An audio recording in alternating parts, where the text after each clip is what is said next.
شادی کی منطق میری سمجھ میں نہیں آتی۔ اگر دو لوگ ساتھ رہنا چاہتے ہیں تو پارٹنرشپ کے تحت رہ سکتے ہیں، نکاح کی کیا ضرورت؟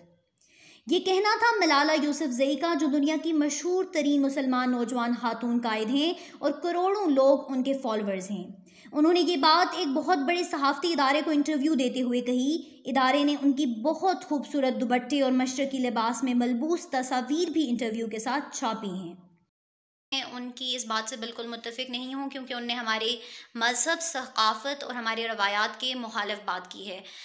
میں چاہتی ہوں کہ وہ دوبارہ آئیں اور اپنی اس بات کو واضح کریں کہ ان نے کس پس منظر میں یہ بات کی ہے۔ Completely disagree with Malala's recent statement about the insignificance of marriage. Advocating women's rights is one of the most important things that she is doing, but she should be culturally sensitive towards the people she is claiming to represent.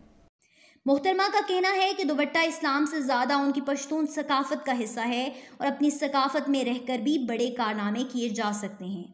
Malala کا کہنا تھا کہ دوپٹہ لینے سے ہم مسلمان خواتین کو پسا ہوا سمجھا جاتا ہے، جو کہ غلط ہے۔